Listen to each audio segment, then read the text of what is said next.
talking Amityville Scarecrow 2, of course, as they follow up to 2021's Amityville Scarecrow.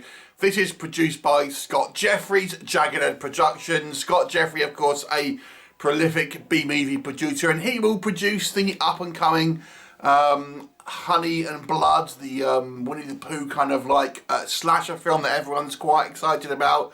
But if you know Scott Jeffries, you'll know the kind of the budget of these type of things. Anyway, so Amityville Scarecrow 2. Now, before we kind of go into that, I always have to kind of mention with these films, Amityville, the name lives in the public domain because it is an actual place in America. Therefore, you can make any old Amityville film you like and not face any kind of legal challenges. So it kind of seems like it's part of an established franchise when that's not strictly the case. We've seen plenty of examples of this.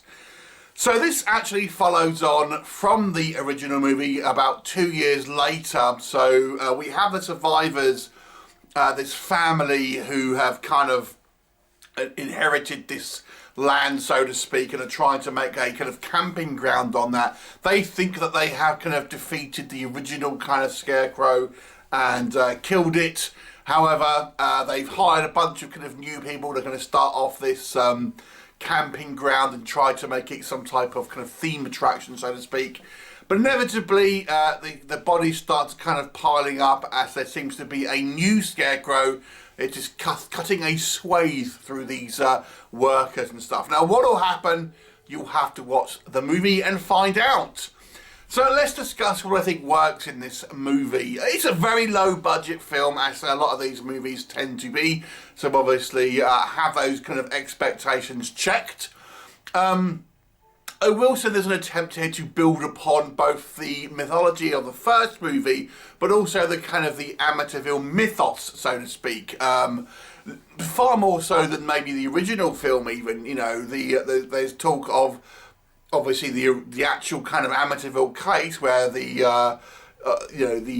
guy who was murdering people said he was hearing voices and stuff, and that kind of plays part into this movie as well, and actually informs us of motivations, so to speak, which is really more than the first movie did, that was just kind of using the name really. So it's somewhat of a kind of a tie-in. I also think it's an interesting position to have our characters, our returning characters, having survived an original kind of massacre really, and having lost kind of family members. I think it kind of puts our characters in a kind of a somewhat of a unique position at the beginning of the movie, where they've already kind of experienced this kind of thing once and are a little bit world weary of it. Obviously somewhat kind of upset, having lost kind of family members and things like this, and trying to kind of keep it kind of a secret to a certain degree, because, you know, the rumour mill has kind of started going and everyone's kind of afraid of the land and stuff like that. So I think it's an interesting kind of setup. I would have liked to have seen more of that, if I'm honest. I think that could have been an interesting kind of psychological angle that maybe the movie had a bit of a missed opportunity with, instead of going for kind of your kind of cheap slasher, which we'll talk about. But nonetheless, there is at least an element of that, which I thought was an interesting character. We were introduced to a kind of a bunch of new characters, and it kind of plays a little bit like a kind of Friday the 13th movie, where we have these, you know, these workers at this kind of camp, this summer camp, although it clearly looks absolutely freezing here, getting picked off by this kind of masked killer. So you'll be reminded of the likes of Friday the 13th and such.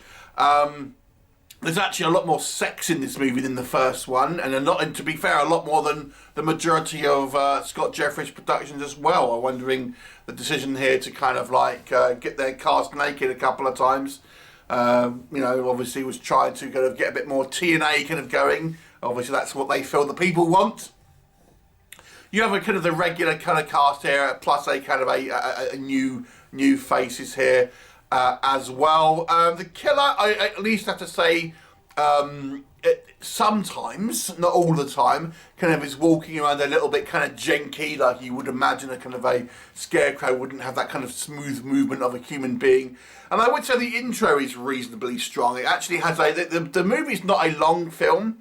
You know, it's about 75 minutes, and 15 of those minutes are actually this intro of these kind of two disposable kind of characters. But I gotta say, I thought the intro was reasonably strong. Okay, so what doesn't work in this movie?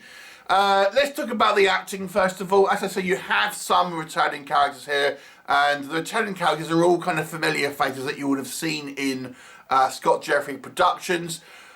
Again, they're kind of the sort of the older actors are saddled with the kind of fake American accents, as I always think hampers performance here.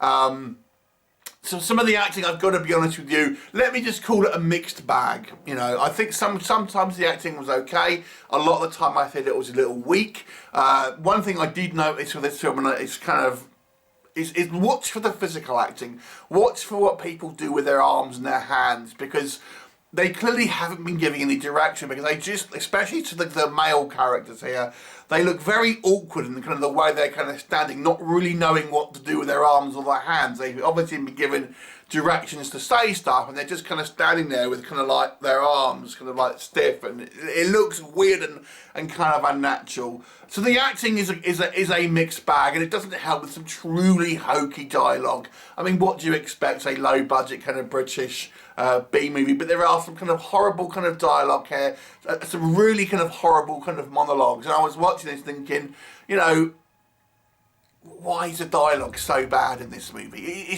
Even for a kind of a Scott Jeffrey produced movie, the dialogue here is so hokey.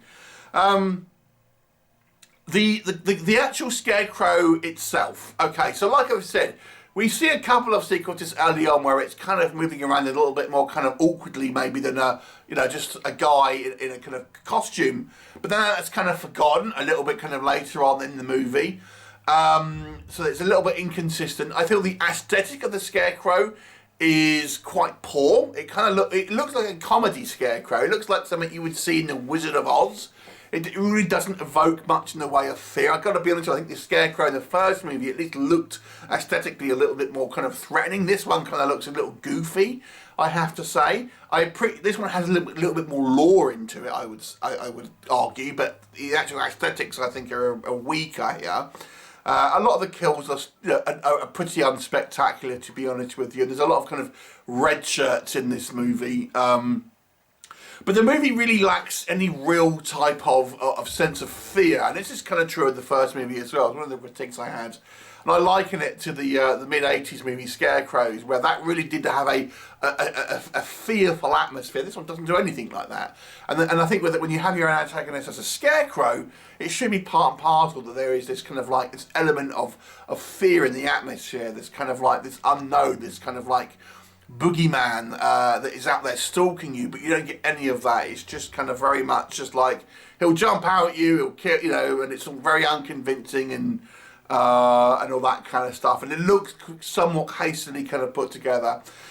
Overall, I'd put this probably on par with the original film, if I'm completely honest. It's not the worst piece of trash that you would ever see. It's a kind of like, you know, if you like kind of your low budget slashers, there's maybe kind of like you can kind of think, okay, you know, another one to add to the kind of the watch pile. It's not terrible, but it's nothing really kind of to kind of elevate this to any type of area where I would say it wandered into the kind of the good category. So I'll give this one a 4 out of 10, which is what I gave the original. It does set up a sequel, so I wouldn't be surprised if we get a third one. I hope they just kind of like work on the atmosphere a little bit with this one, if they do another one. So it's a 4 out of 10 for me. Have you seen it? What did you think of it? Leave me a comment and I shall look forward to you next time. Bye for now.